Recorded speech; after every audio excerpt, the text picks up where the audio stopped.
बाबूगढ़ में जहर देकर पशुओं की हत्या का सनसनीखेज मामला, पुत्रवधू और प्रेमी पर आरोप। आपको बता दें कि बाबूगढ़ थाना क्षेत्र के कुचेसर रोड स्थित चौपला इलाके से एक चौंकाने वाला मामला सामने आया, जहां पशुओं को जहर देने का आरोप लगाया गया है। पीड़िता राजवती, जो कुचेसर चौपला निवासी है और स्वर्गीय बेगराज सिंह की पत्नी है, उसने अपनी पुत्रवधू और उसके प्रेमी पर गंभीर आरोप लगाए हैं। राजवती का कहना है कि उनके बेटे की कुछ महीने पहले मृत्यु हो चुकी थी। बुधवार की शाम उनकी पुत्रवधू घर का सामान समेट कर अचानक चली गई। उसी दौरान पशुओं के चारे में कथित रूप से जहर मिलाया गया, जिसके चलते एक भैंस की मौके पर ही मौत हो गई, जबकि दूसरे भैंस की हालत गंभीर बनी हुई है और उसका इलाज जारी है। इतना ही नहीं, जहरीला चारा खाने से एक आवारा कुत्ते की भी मौत हो गई। घटना के तुरंत बाद पीड़िता ने स्थानीय पुलिस को इसकी सूचना दी। सूचना पाकर कुचेसर चौपला चौकी पुलिस मौके पर पहुंची और जांच पड़ताल की। राजवती ने यह भी दावा किया कि उनकी पुत्रवधू का एक युवक से प्रेम संबंध है, जो उसी मोहल्ले में रहता है। उन्होंने आरोप लगाया कि इस युवक से उन्हें और उनके परिवार को जान का खतरा है। पीड़िता ने इसे मामले में न्याय की गुहार लगाते हुए संबंधित थाने में औपचारिक शिकायत दर्ज कराने की बात कही है। पुलिस मामले की जांच कर रही है और आगे की कार्रवाई की बात कह रही है। हापुड़ से पंकज उपाध्याय की खास रिपोर्ट। क्या नाम है आपका? राजू नाम मेरा।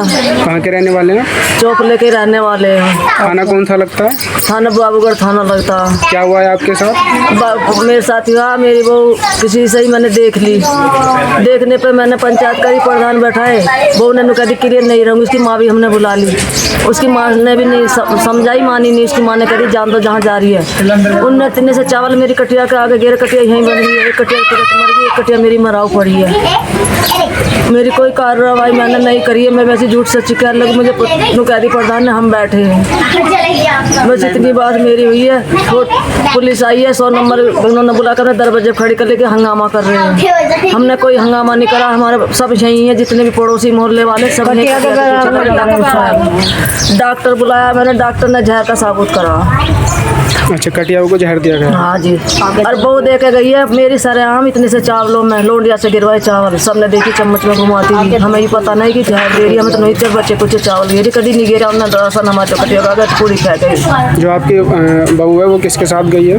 बहू घर से तो निकली गई है, पर सराकात उसकी है छोटू की। वो कहाँ का है? वो यहीं का है, चौपले का मोहल्ले का, हड़ेड़िया का लौंडा नाम था उसका। वो है विजेंदर, पर छोटू ही क्या है उसे। उन्हें 100 नंबर की गाड़ी अपने दरवाजे पे खड़ी कर रखी कि हंगामा ना करे। पुलिस वाले धमकी दी उसने। अभी तो एक कोई रो रही है, सबको रोएगी। अभी तक तो देखिए मैं क्या करता हूँ। धमकी किसको दी है? धमकी हमें ही दी है सबको, हमारे सामने कहीं खुल कर। अगर मैं देखिए अभी तो एक रो रही है, सबको रोएगी। आपके परिवार में कौन कौन है? मेरे परिवार में एक बेटा 4 साल पहले निकल गया, वो आता जाता नहीं है, ना हमें पता कहाँ है। एक बेटा मेरा 7वां महीना लगा, 13 तारीख से एक्सपायर हो गया, जिसकी बहू थी। और आना जाना उसका था, दूध सब देता था, शॉपिंग भी खूब करवाता था। सब ने देखा, मैंने फ़ोन पकड़ लिया उसका बात करते हुए। वो जब से मेरे से कट गया, वो भी कट गई, वो भी कट गई। उन्होंने घर में हंगामा करके उसके चाचा था, उन्होंने कह दी कहीं काट दो, हम रवागार नहीं है। उसकी माँ ने भी कह दी रवागार नहीं है। अब ने कही नहीं हम रखेंगे, मेरी गाल काम पे जाएगी, मेरी गाल मजदूरी करेगी, या मैं खर्चा दूंगी 5000, मैं तुम्हें हाथ में दूंगी 4 से कही मैंने, और तुम खर्चा लियो भर कर जाएगा। तो कह दी मैंने जंगल का काम करूँगी, ना मैं इसके गुलाम बन के रहूँगी, ना मैं इसके पाबंदी बन के रहूँगी। मैं पाबंदी में नहीं रहूँगी, मैं तो जा रही घर छोड़ कर चली गई जी। तो अब आपको किसी से जान का खतरा है क्या? हाँ, जान का खतरा मुझे दोनों से ही है। रीता से और विजेंदर से जो खतरा है मुझे, कि मेरा लौंडा रोडवेज गाड़ी चलाता है प्राइवेट, और उसे रास्ते बीच में अगर कुछ होता है तो उसका रवागार इन दोनों का इल्जाम मैं धर सकती हूँ।